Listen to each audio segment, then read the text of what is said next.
बिस्मिल्लाहिर्रहमानिर्रहीम।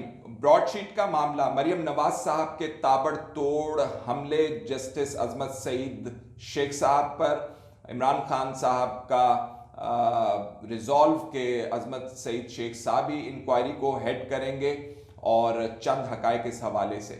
सबसे पहले जो खबर है हम वो आपको दे देते हैं। अभी तक इस ब्रॉडशीट के हवाले से जो नैब का मुआहदा था और जिसको कमीशन बना के इन्वेस्टिगेट या इंक्वायर करना है या हकायक तक पहुंचना है हुकूमत ने, उसके टर्म्स ऑफ रेफरेंस ही नहीं बन सके हैं। यानी कि टर्म्स ऑफ रेफरेंस हुकूमत ने अभी तक नहीं बनाए हैं, ना ही नोटिफिकेशन किया है जस्टिस अजमत सईद शेख साहब की अपॉइंटमेंट का बाकायदा तौर पर। जब तक टर्म्स ऑफ रेफरेंस ना बन जाएं, इंक्वायरी ऑफ कमीशन एक्ट मेरा ख्याल 1951 है या 56 है, 1951, तो उसके बाद तक तब तक मामला जो है वो किसी तरफ नहीं जा सकता। जस्टिस अजमत सईद शेख साहब उस वक्त तक एक सिटिंग डक बने रहेंगे और जिसका दिल चाहेगा वो एक बंदूक उठाएगा और जस्टिस रिटायर्ड अजमत शेख साहब की तरफ फायरिंग करना शुरू कर देगा, जिस तरह अभी मरियम नवाज साहिबा ने की।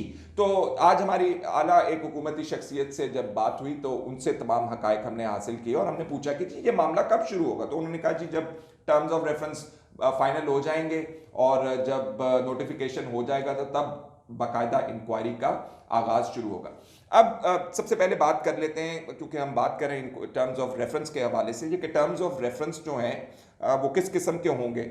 इमरान खान साहब ने इशारा किया है उसकी तरफ। एक तो ब्रॉडशीट का नैब के साथ जो मुआहिदा होगा उस हवाले से टर्म्स ऑफ रेफरेंस इंक्वायरी का कहेंगे। दूसरा मामला उन्होंने सरे महल का और हुदैबिया पेपर मिल का बताया है कि उसकी भी इन्वेस्टिगेशन की जा सकती है।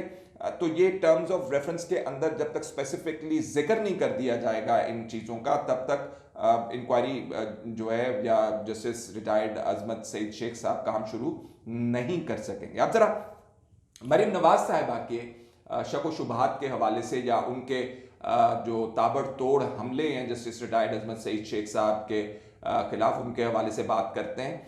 देखिए, कुछ तो लेजिटिमेट लगते हैं कि जस्टिस रिटायर्ड अजमत सईद शेख साहब वो कहती हैं कि जी उन्होंने पानामा केस में बैठ के नवाज शरीफ साहब के खिलाफ फैसला दिया और उन्होंने जो JIT बनाई थी उसमें उनके सिग्नेचर्स शामिल हैं और JIT कंट्रोवर्शियल उस वक्त हो गई थी जब उसके अंदर ISI के अफसरान और मेरा ख्याल है मिलिट्री इंटेलिजेंस के अफसरान डाले गए थे। अपनी तर्ज का शायद वाहिद एक ऑर्डर था जिसमें इतने बड़े पैमाने पे एक इन्वेस्टिगेशन टीम बनाई गई थी। FIA के लोग, नैब के लोग, मिलिट्री इंटेलिजेंस, ISI और ये तमाम लोगों को शामिल किया गया था।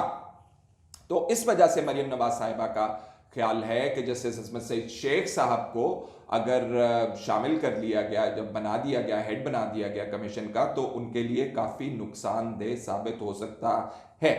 एक और जो ऑब्जेक्शन उनके खिलाफ मौजूद है, उस ऑब्जेक्शन का ताल्लुक जस्टिस रिटायर्ड अजमत सईद शेख साहब का जज बनने से पहले ताल्लुक है। जस्टिस रिटायर्ड अजमत सईद शेख साहब नैब से वाबस्ता रहे और फिर उन्होंने वहाँ से रिटायरमेंट इस्तीफ़ा दे दिया और चले गए। और उसके बाद भी प्राइवेट कैपेसिटी में भी उन्होंने मेरा ख्याल है 2 केसेस जो हैं, एक जरदारी साहब का और एक नवाज शरीफ साहब का, नैब के कहने पर बतौर प्राइवेट वकील लिए थे।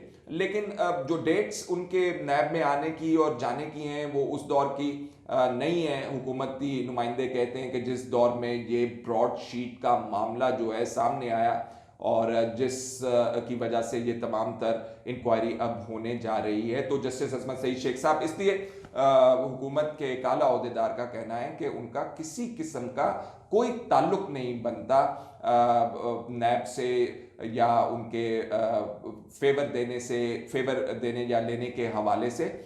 वो बरी ज़िम्मा है इससे, वो अबव बोर्ड हैं इससे और वो सुप्रीम कोर्ट के जज रह चुके।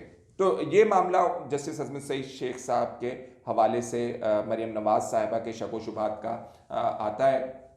अब ज़रा बात कर लेते हैं इमरान खान साहब जो बात कर रहे हैं कि ब्रॉडशीट के अलावा सरे पैलेस और उसके अलावा नवाज शरीफ साहब की हुदैबिया पेपर मिल के हवाले से उन्होंने कहा इन्वेस्टिगेशन होती है। तो ये टर्म्स ऑफ रेफरेंस जब तक स्पेसिफिकली हुकूमत बना के जस्टिस रिटायर्ड अजमत सईद शेख साहब को नहीं देगी तो अब तक वो ये नहीं कर सकेंगे। एक चीज़। दूसरी चीज़, कितनी दफ़ा आप इन्वेस्टिगेट करवाना चाहते हैं इन मामलात को? एक तरफ आप नैब की अदालतें देखें, नैब की प्रोसिक्यूशन देखें और किरदार देखें उनका, तो आपको पता चलता है कि साला साल केसेस गलते सड़ते रहते हैं, और जब मवाफिक होता है नैब के ऊपर बैठी कुव्वतों के लिए, तो वो उन केसेस को ख़त्म करा देते हैं।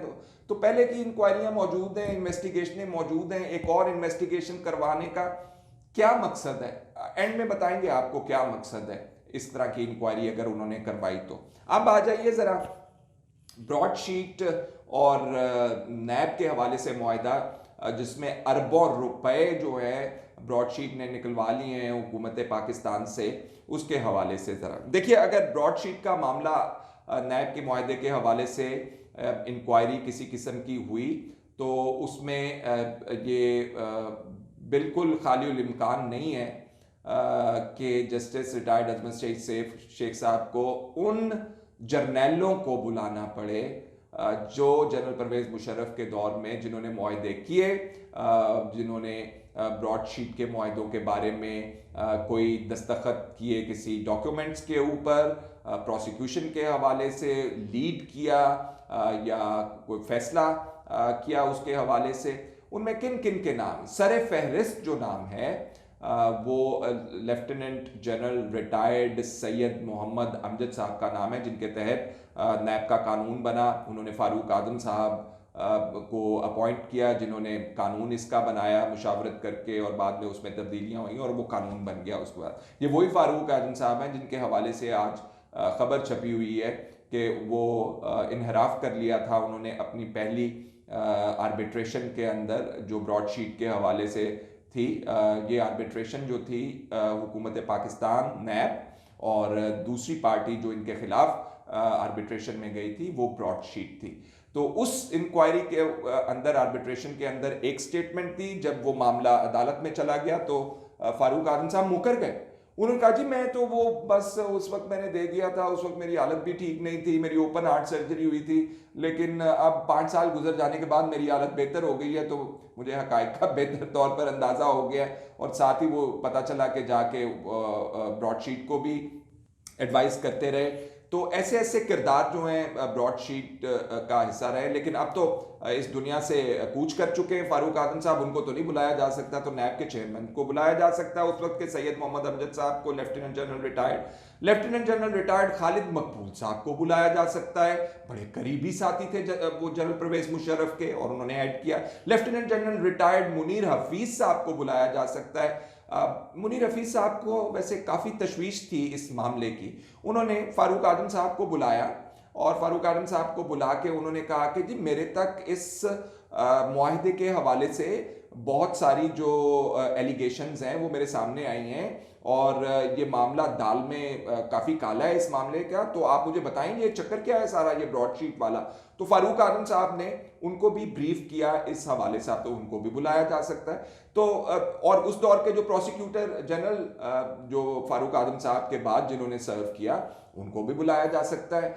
तो ये अगर ब्रॉडशीट का मामले के हवाले से इंक्वायरी करनी पड़ी और विटनेसेस बुलाने पड़े, जो कि बुलाए जाते हैं, उसके बगैर इंक्वायरी नहीं होती। आप एबटाबाद इंक्वायरी का जिक्र कर लें, आप मिसिंग पर्सन्स इंक्वायरी का जिक्र कर लें, एक लंबी फहरिस्त होती है विटनेसेस की जिनको बुला के आप हकायक जानने की कोशिश करते हैं। तो इसमें उन जर्नैलों को बुलाया जा सकता है और उनसे पूछा जा सकता है। और फारूक आजम साहब ने तो अपनी उस विटनेस में, जिसमें उन्होंने कहा नवाज शरीफ से के एहसासों के हवाले से मेरी जो अंदाज़ा था वो बस चहमगोइयाँ ही थी और जम्पशंस ही थी, उन्होंने खुद कहा कि जब नैब का ये मामला ब्रॉडशीट के साथ तय पा रहा था मुआहदा, तो उस वक्त फौज के बहुत सारे जो लोग थे वो नैब में मौजूद थे और उसके मामलात को वो तय कर रहे थे। तो अगर ब्रॉडशीट का मामला इन्वेस्टिगेट हुआ तो फिर इन लोगों को भी बुला के इनसे पूछा जाएगा, सवाल जवाब किया जाएगा, और जब रिपोर्ट मुरतब की जाएगी तो उस रिपोर्ट को फिर पब्लिक डोमेन में लाना भी मंसूब होता है। ये नहीं होता कि एक आप इंक्वायरी करवाएं और फिर उसको जो है you brush it under the carpet. No, आपको फिर वो पब्लिक करनी होती है। पहले जहांगीर खान तरीन साहब के खिलाफ जो चीनी वाली मीठी मीठी चीनी वाली और उसके अंदर मीठी मीठी एलिगेशंस जो थी, मीठी इसलिए कि वो बिलियंस ऑफ रुपीस खरबों रुपए के मामलात की वो कमीशन ने रिपोर्ट दी थी, वो भी इमरान खान साहब ने पब्लिक की थी। तो फिर ये भी पब्लिक करेंगे तो फिर पता चलेगा कि जनरल परवेज मुशर्रफ के दौर में नैब ने ये किया, उनके साथी थे जनरल परवेज मुशर्रफ से फौज के, उन्होंने ये किया ये किया ये किया ये किया, तो वो पब्लिक डोमेन के अंदर आ जाएगा। एक आखिरी अहम चीज, बहुत अहम चीज, ये जो इंक्वायरी होती है इस किस्म की इंक्वायरीज ऑफ कमीशन एक्ट के तहत जो इंक्वायरी की जाती है, इससे किसी को जो है आप पकड़ के जेल में नहीं डाल सकते, आप किसी के खिलाफ मुकदमा भी नहीं चला सकते। जब आप किसी को जेल में ही नहीं डाल सकते, इस किस्म की इंक्वायरियों के नतीजे में आप मुकदमा ही नहीं चला सकते, तो फिर आपका मकसद क्या है?